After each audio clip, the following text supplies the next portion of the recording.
Hi, I'm Dr. J, and this is a video about normal random variables. This is the third video in a three-part series about continuous random variables, the previous video being on uniform random variables.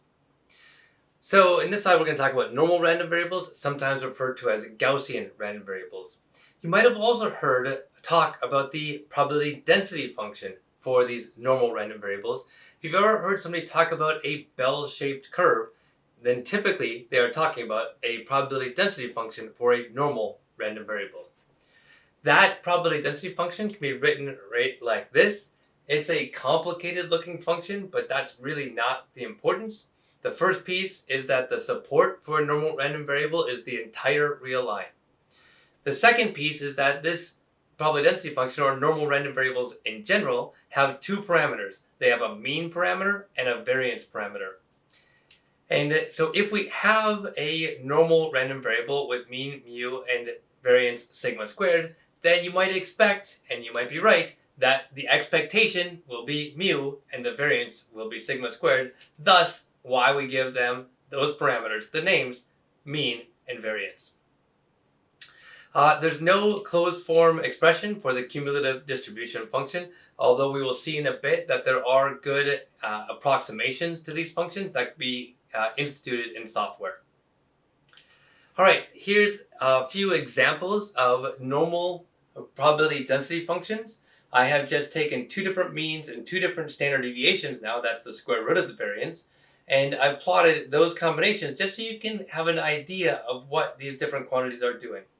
So first off, if you look at the two black lines, we have the solid black line and we have the dashed black line. And the only difference between these two lines is the mean. And so if we look at each of these bell-shaped curves, what we'll notice is that the mean determines where those bells are centered. So for the solid black line, it's centered at 0, and its mean, its expectation are 0. For the dashed black line, the mean is 1, and so we're shifted to the right just by a little bit, by 1 unit. Now, if you look at the other two curves, the two red curves, we have a solid line and a dashed line because the mean is 0 for one and it's 1 for the other. But we have a standard deviation that has now been increased. And so the standard deviation has the effect, if it goes up, of flattening out that bell-shaped curve. If the standard deviation got smaller, then the curve would become more peaked. Remember from 2 videos ago that one of the features of a probability density function is that the integral over the whole real line is always 1. And so if we have a PDF that has a more of a tight PDF that's really peaked right around the mean, in this case of a normal distribution, what that means is that we have to have less height in that PDF way out in the tails. And so the tails of this distribution, the parts that extend toward negative and positive infinity, are much lighter than a probability density function that has a higher standard deviation. So there's examples of some probability density functions for normal random variables. Now let's talk about a couple of properties of normal random variables that we probably will use quite a bit. So the first is that if you have a standard normal random variable, that means a normal random variable with mean 0 and variance 1, which means its standard deviation is also 1. Then if you take two numbers, take a mean and take a standard deviation, so take any number for mu, but take a positive number for the standard deviation, and you take that standard normal random variable z, and you multiply by this sigma, and you add mu, what happens is that you get another normal random variable, but this normal random variable has a mean mu and a variance sigma squared, which means its standard deviation is sigma. So notice when you do this process, you need to multiply by the standard deviation.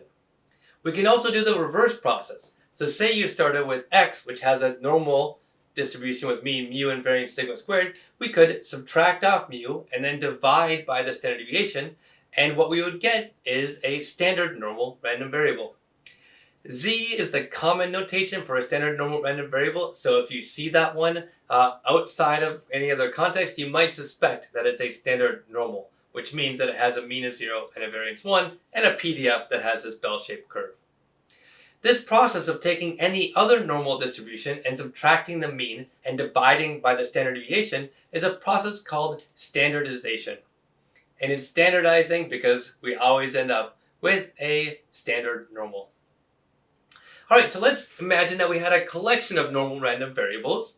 They are all independent, and they have a mean that's specific to the random variable. So the ith random variable has a mean mu I. The ith random variable has a variance of sigma squared subscript I. So they're all independent, but they have their own means and variances. One thing we could do is we could standardize all of them. So we could take each of them and subtract off their own mean and then divide by their own standard deviation. And if we do that process, what we see is that we get a set of IID. So now they are identically distributed in addition to being independent. And they're identically distributed as standard normal random variables. That is, normal random variables with a mean of 0 and a variance of 1. Another thing we could do is we could take any collection of independent normal random variables and we can add them up. So we might call that y, and it turns out if we add them up, we again get another normal random variable. This normal random variable has a mean that's the sum of the individual means for all of those independent normals that we are adding up, and it has a variance that's the sum of the variances of all those independent normals that we are adding up. Alright, so the key here is that if you have a set of independent normal distributions and you add them up, you get another normal distribution. Alright, here's an example of calculating a standard normal CDF. Alright, so if we have a z is a standard normal and we want to know what's the probability that this standard normal is going to be less than 1.5. Well, we don't have a closed form CDF, as I mentioned previously, but we do have very good approximations in software. And so we will typically use software or sometimes tables if we don't have software available in order to calculate this quantity. So for instance, if we do this in R, the function is P norm, P indicating the CDF for the normal distribution. We just plug in the value that we want to take the CDF of, in this case 1.5. And by default in the software, it's going to calculate the CDF for a standard normal. That is for a normal with mean 0 and a variance 1. And in this case, what we see is that we have about 0.93 probability that this standard normal will be less than 1.5. If we have a standard normal, then we have a few properties that we can sometimes take advantage of. Well, I guess get to the property. I wanted to mention here that the CDF for a standard normal is sometimes represented by the Greek letter phi. And so if you see this Greek letter phi, which looks like a capital I with a circle around it, that is going to be the standard normal for CDF of a standard normal. The property that I was mentioning is that because normal distributions are symmetric around the mean, and in particular the standard normal is symmetric around 0, which is its mean, then it turns out that the CDF for some number is equal to 1 minus the CDF of negative of that number. And now this will work whether or not the original z was positive or negative. So sometimes that's a helpful hint when you go to calculate the CDF for standard normals. As an illustration of what we're talking about here, and utilizing the idea of standardization, let's suppose that we have a normal random variable with a mean of 15 and a variance of 4, which means its standard deviation is 2. We now want to calculate the probability that this random variable is greater than 18. Alright, so one approach that we could do is we could standardize. So we could say, alright, well, the probability of being greater than 18 is equal to 1 minus the probability of being less than or equal to 18. Remember that because it's a continuous random variable, that less than or equal to is the same thing as just being less than.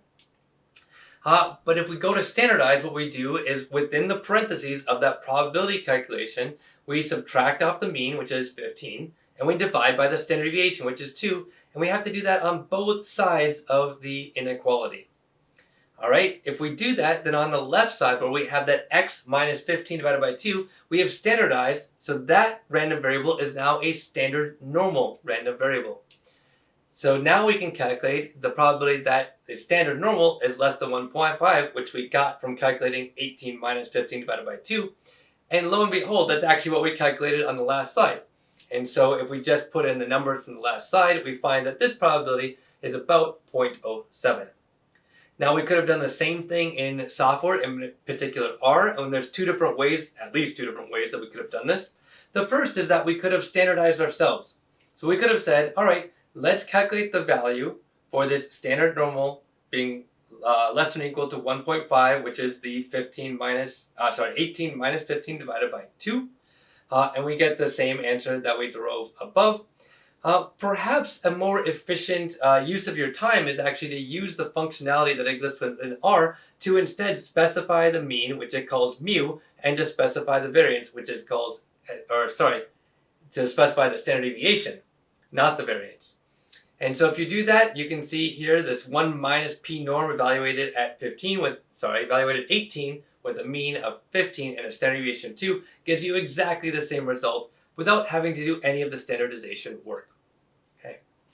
All right, so let's get to a more realistic example. Suppose you're in charge of a manufacturing facility, and this manufacturing facility produces nails, and these nails the tolerance is not very tight. It just has to be between 5 and 6 centimeters in length. And you know from prior experience with the operations of the plant that what generally happens is that you produce nails that on average have an average length of 5.3 centimeters, and there's a standard deviation of 0.1 centimeters around that mean. And so the question then is, what's the probability that a nail, say the next nail, is going to be outside of the specifications that were given? All right, so let's start with our notation. Let's set x be the length in centimeters of the next nail produced. We're going to assume that it has a normal distribution centered at 5.3 with a variance of 0.1 squared.